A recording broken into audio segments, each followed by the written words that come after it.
A graça e a paz do nosso Senhor e Salvador Jesus Cristo. Aqui quem vos fala é Bruninha. E na devocional desta semana, a primeira é relacionada à lição 6. A teologia de Elifaz, só os pecadores sofrem?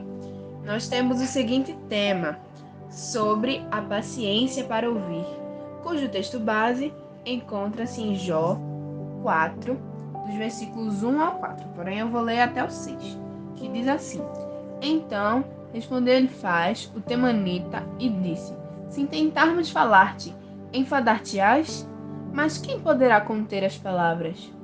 Eis que ensinaste muitos e esforçastes as mãos fracas.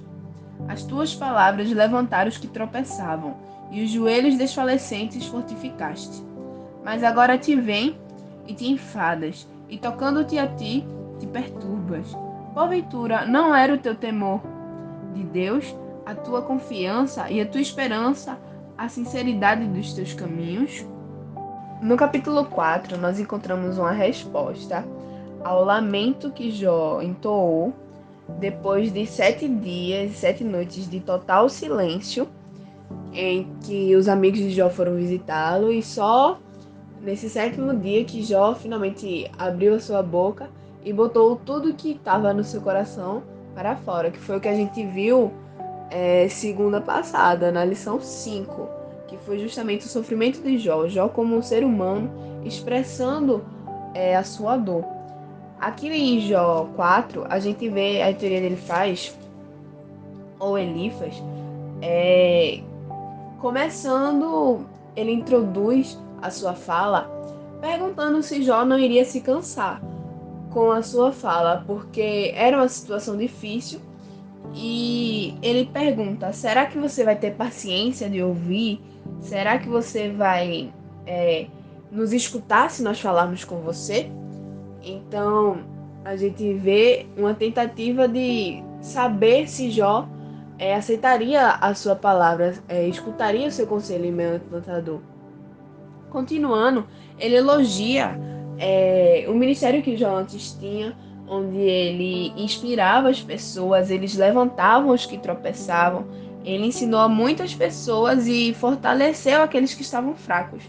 Mas ele continua falando que, mesmo tendo fortalecido as pessoas, mesmo tendo sido exemplo, Jó estava ali fazendo com que suas palavras tivessem sido apenas para os outros. Ele não aplicou para si mesmo as suas palavras, as suas fortalezas que ele oferecia às outras pessoas, feito Elifaz falar anteriormente. Jó era um homem exemplar que trazia alegria para as pessoas, mas no momento em que a tristeza abateu sobre a vida dele, ele perdeu, ele não seguiu o que falava. E ainda assim, Elifaz continua falando, continua prosseguindo em sua teologia, em que se tem a crença em que aquele que está sofrendo, aquele que passa por alguma situação difícil, é porque está em pecado, e por conta disso, como nosso Deus é um Deus de justiça, ele apenas está sendo justo. Ele permite que pessoas passem por coisas difíceis porque elas fizeram coisas que não vão de acordo com a graça de Deus. Mas, irmãos, nós vemos claramente no exemplo de Jó, tanto é que ele refuta essa ideia posteriormente, que Jó era um homem reto, um homem justo, que não fazia nada de errado e ainda assim sofreu por momentos difíceis. E além de um Deus de justiça, o nosso Deus é um Deus de amor.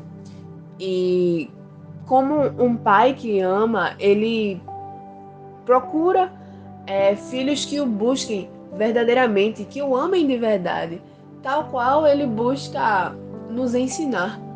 E nós vemos na situação de Jó que, para que mais bênçãos ainda se derramassem na vida dele, era necessário que ele passasse por uma provação, para que ele pudesse de fato comprovar que amava a Deus acima de tudo, que tinha plena ciência de que de Deus vinha tudo e que ele deveria se manter grato, porque nada daquilo era ele que tinha conquistado, e sim Deus que tinha lhe dado. Então, o Senhor fez com que Jó passasse por aquilo para que ele pudesse ser aprovado, para que ele pudesse entender o controle de Deus na vida dele. Em muitas situações que nós vemos diariamente, claro que o nosso Deus é um Deus de justiça e que, se for da vontade dele, determinadas ações vão se cumprir de acordo com as atitudes que tomamos. É a lei da semeadura. Tudo que plantamos, colhemos. Sim, verdade. Mas também podemos passar por momentos difíceis para aprendizado, porque o Senhor pode nos fazer passar pelo deserto para que venhamos entender o poder dele na nossa vida, quão pequenos nós somos, quão dependentes dele nós somos.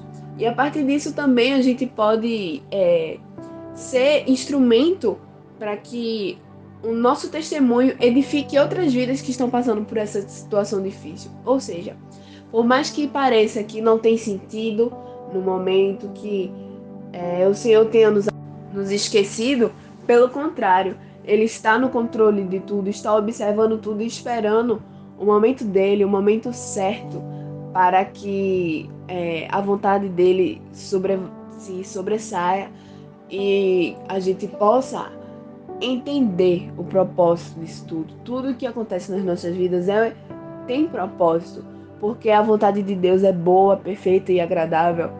E se algo acontece em nossas vidas, é o perfeito, porque se foi Deus que colocou, é perfeito. Por mais que não pareça no momento, futuramente a gente consegue entender o propósito de Deus no que acontece em nossas vidas. A gente precisa ter confiança nele.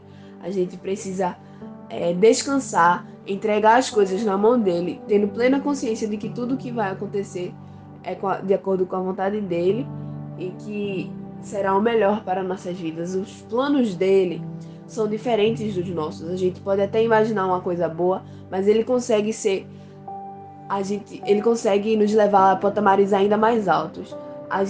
Uma palavra que o pastor Enoch falou que me tocou muito é que o que a gente pensa que pode alcançar é o que a gente traz de limite para a ação de Deus. Ou seja, se a gente pensa que o Senhor pode fazer muitas e muitas coisas nas nossas vidas, coisas grandiosas que parecem impossíveis, e se nós tivermos fé, nós vamos alcançar. Se nós depositarmos nossa confiança no Senhor, nossa lealdade e fidelidade a Ele. Mas se nós pensamos que Ele só pode fazer coisas pequenas, Ele vai fazer coisas pequenas, porque é só nisso que nossa fé é depositada, só para isso que nós nos esforçamos. Mas se nós nos dedicamos a cada vez mais estarmos mais perto de Deus e ter em mente que podemos alcançar além do que pensamos do que ser possível, nós vamos ser muito abençoados. Porque se for da vontade de Deus, Ele nos dá e nos dá em abundância, porque é a vontade dele. É isto, fiquem na paz e tenham plena consciência de que tudo que ocorre é por um motivo. Sendo bom ou ruim, Deus está no controle. Amém.